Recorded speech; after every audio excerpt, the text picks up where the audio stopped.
right. Jordan Spieth is joining us here at the 106th PGA Championship. Jordan, welcome to Valhalla, and what is your 12th PGA Championship?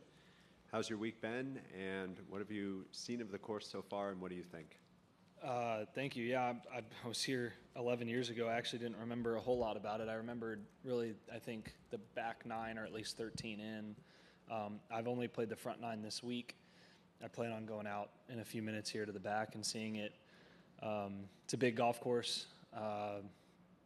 Obviously a premium on hitting in the fairway. The greens are small and there's not really a lot of areas to run shots up onto the green. So if you do miss the fairway in the rough, you know, you're kind of playing to where the easiest up and down is versus really trying to hit the green. So premium on obviously tee to green, and then the greens are pure. So I think if you're giving yourself looks, you don't necessarily have to be in tight to the hole. You know, you'll see guys make some putts this week. They're very pure surfaces. Hopefully, you know, as we say every week, hopefully the rain kind of holds off so that it doesn't, you know, it doesn't get too soft. But yesterday it was, I thought, a kind of a perfect firmness. And yeah, I mean, it's a major championship. It's the one that's eluded me so far, and it would be pretty incredible to work my way into contention and have a chance this week and see if I can try to make that history. I've had a number of chances since having the other 3 and come close a couple times, but never quite close enough at the end to really have a chance. So that would obviously be the goal this week. That's great. Thank you. We'll open it up for questions now, starting on Mike 11 and then over to 13. So just kind of expanding on what you just said, do you like that talk of the career Grand Slam? Only a handful of players have ever done it. Does that motivate you, or do you get tired of hearing that you just need this one? Neither. I mean, I'm aware. It's very cool, but I would take any and all and as many majors as possible, regardless of where they come. It's just a kind of a cool thing if you're able to hold all 4. You know, there's just not many people in the game that have done that, and you have an opportunity to do things that are very unique in the game of golf. You know, that's what kind of stands out, you know, that stands the test of time afterwards. So, yeah, I mean, anytime we come to these weeks, the idea is to have prep to try to peak for, you know, really 4 times a year, and this is one of them.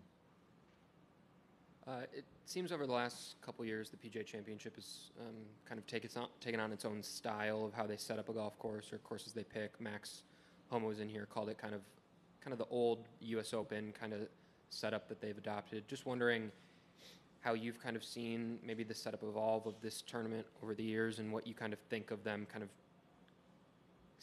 taking that kind of approach. Well, I think when the move to May opened up opportunities like just where they could go, and I think that helps change the variety of golf course. I think, you know, ever since that move, you've had, I thought Bethpage was a phenomenal PGA setup. It's a great golf course too, but then you have, which is a big, you know, U.S. Open style golf course. It had a U.S. Open, and then you have Kiowa, which played totally different. And then Southern Hills, which is kind of in between the two. So I think there's a variety, and I think it's what's cool about, you go to these great golf courses, but now, you know, you've opened up the opportunity to go to places like Texas in a few years where, you know, you don't have that opportunity in August. I certainly wouldn't advise it in August, and which will be fun. But I think it's been a really good change for the tournament. I think they've played a little bit faster. Obviously with some exceptions, as just May is still a rainy time of the year for anywhere, but it's just a little less of where you have to keep the greens as soft and stuff. So you got opportunities to kind of have a little faster golf courses some years, and the setups have been awesome. Nick? Jordan, as a dad who's a golf pro, what advice would you give to Scotty Scheffler? As a what, sorry? As a dad who's a golf pro. Oh, like me, and then give it to Scotty? Yeah. It wouldn't have anything to do with being a golf pro. I think you know, we've done a good job of taking home on the road. as long as we can until our oldest, will start real school. And I think, knowing Scotty and Meredith, that's probably what they'll try to do as well. And I think, it's very doable. We go somewhere for a week and we bring home on the road with us, and instead of it seeming like, or one, I would just be away from my family, which fortunate to not have to do that, and or two, kind of not fully committing, I guess, to it, and it all being a little crazy. I think we've just fully committed to that. So I would just tell them, hey, this is how we did it, and we really like it. But to each their own. Everyone likes to parent different ways. I think it's probably the number one piece of advice you guys would say is don't tell someone else how to parent, because everyone does it differently. And I'm glad everything's gone well, and they're doing great there at home. And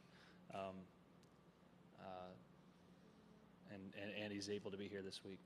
Is that a lesson learned? Is that something over time that is? No, I just think that's kind of an obvious thing. Yeah. Like, just don't get involved. But I mean, go off your own experience, and then people make their own choices, I guess. So, he knows what's coming. He's going to be very involved. Dad, that's just who he is, and I feel like I am. So I feel like I can, if he asks, I'll tell him how I do things. But I don't think giving advice to him right now serves anyone in this field very well. 11? With how close you are to JT, how big of a sense do you get that this tournament in his hometown is for Justin this week, and do you give him any advice? No, I don't. He's won this tournament twice. I haven't won it, so that would also be a bad idea to give him advice. But I played 9 holes with him yesterday, and I play a lot of golf with him. Yesterday felt different. There was a massive amount of support for him already, and I know that'll just continue as the week goes on. I know he's, maybe if there's one tournament this year left that he'd want to win, it'd be this one here, and it'd be something that would be one of the coolest moments of his life, maybe forever, and just the significance of it. And so he's, at the same time, he's pretty good at shutting out distractions and keeping his head down. So I think he's embracing it, but not. He didn't seem any different yesterday. Alex? Yeah, Jordan, after what happened at Augusta, can you kind of assess what you did from there and what you're trying to do to get to this point and play well here and then keep going forward? Yeah, I had 2 bad holes, and they were costly mistakes, and otherwise I think I could have made a run. I stand by what I've kind of said a little bit this year. Like, I feel like, my mechanics are more sound than they've been in a long time. I feel like, I'm driving the ball better maybe than I've ever driven the golf ball. I feel like I'm playing better than my results, and that's a really frustrating. It's a different kind of frustration. It's not kind of the same as when you're searching for stuff.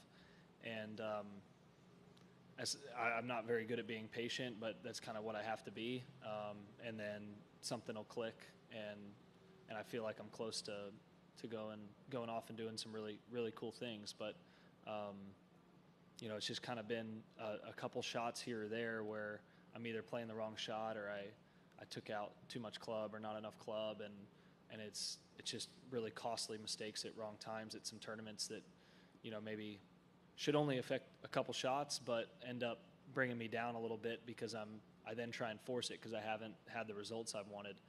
And I think that's been my biggest mistake. Is last week on Friday I'm in 4th or 5th place on the 17th hole, and I hit a really good shot and caught a kind of a wind dying down wind flip. I had the same ball speed as the guys as Colin in front of me, who hit it 30 feet past the hole, and mine goes 30 feet short of the hole into the water. I make double, and then bogey the last after our delay. So I go 3 over there when I was looking to go par, and it should just be 3 shots, but then I come out trying to force it Saturday and make it all up and have a bad day. So it's kind of been this weird little bit of lack of patience, but my game feels actually really good. It's just kind of a funny timing right now that I thought Sunday's round was really good, and I could build off that coming into to this week, and I think any week it wouldn't surprise me if I found my way into contention any week right now.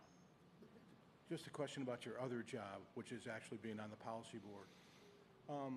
Obviously, with the Jimmy Dunn thing, which kind of caught most of us by surprise, it seems like, reading his comments and just looking at the landscape, that the players now are really more in control of the situation than they ever have been before.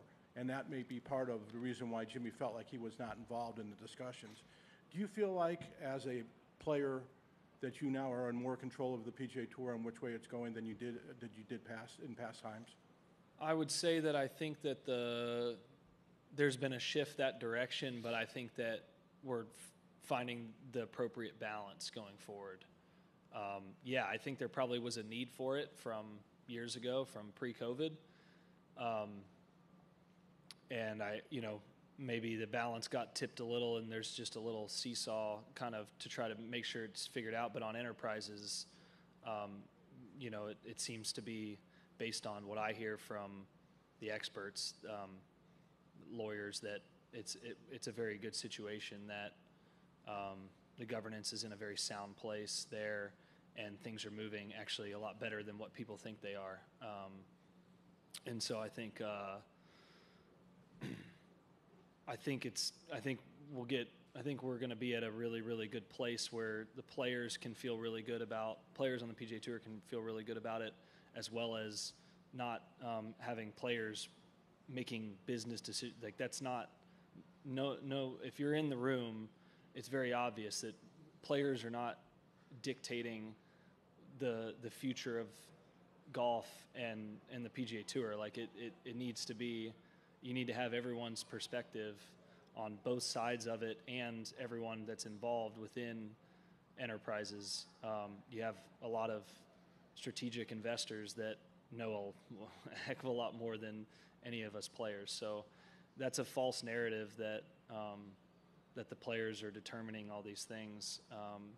That's not even what Jimmy was saying. Jimmy was saying more of the balance of things, and I think that balance is being restored on C6 to kind of maybe a place where it probably should be on the C6. And now that things have split up, they're two very different boards. But I hope and feel like everyone's trying to row the boat the same direction and get it to where it's they're both in a very sound place, that that stuff like what's been happening just doesn't keep happening. Jimmy's leaving a loss, do you think? Yeah, I think Jimmy Dunn not being involved when he was involved is a loss. I've spoken with him, just he and I, quite a few times over the last few months, and had really good conversations. And when he explains kind of how everything went about since he came on the board, it makes a lot of sense to me. And so I was a bit surprised, for sure. Up to Mike 10. Yeah, largely asked and answered right there. But in addition to that, Jordan, I'm wondering if a stronger player-driven part of the board, if that's empowering or if that's at all distracting to your other job of trying to win golf tournaments. It's just balanced. It's not player-driven. So we just you guys have got to stop saying that. Like, it's not the case. It's balanced in a way that, at least from what I've heard, the investors, tour management, and independents feel it should be. I think we're in a place where that's the case. We're being told that this is how it should be as well. And it went from, a lot less players to a balanced board. And especially on the Inc. side, that seems like we've been told that's a really good idea on what was told to be a player-run organization.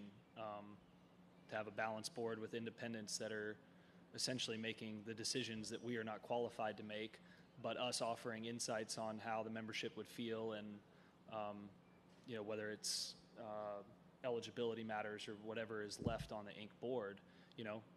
We both have an opportunity to offer insights to make the right decisions. So it's balanced.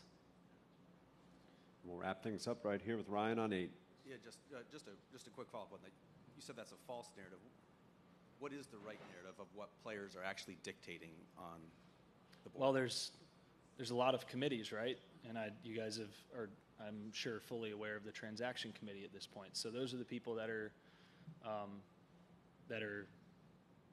doing the, I don't even like to call it negotiating, like doing the talking and the figuring out, what a lot of the future product model looks like, having those conversations with, the public investment funds. So there's that. There's governance committees. There's all kinds of stuff. So and they're made up of combination of players, some tour management, Jay's involved, SSG, independents. So you want to like it's a balance. It's a at the very most a balanced number of players to other investors or somebody else on each of the committees, to where you get, ideally, like I mentioned, a bunch of the right perspectives. I think things are unfortunately put in a really bad light right now, and I think things are actually in a really, really good place based on what I know, which is quite a lot in this situation. And I think things are moving forward at a speed that both sides are probably frustrated at each other at different times when they're trying to get a hold of each other. I mean, there's a lot of other things going on as well, but in general, everyone on our side, I believe, are rowing the boat the right direction together, the same direction together, and I believe we're going to end up in a really good place. And I just continue to kind of chuckle because I only feel positive momentum when we're actually having these internal conversations, and then every time anything comes from the outside world, it's the opposite, and it just kind of makes me chuckle a bit because it's a bit frustrating. So I hope our fans and fans of golf are aware that, people are trying to do the right thing and the same thing together. It's going to take a little bit of time to figure out exactly what that looks like. Thanks for your time, Jordan. We appreciate it. Thanks.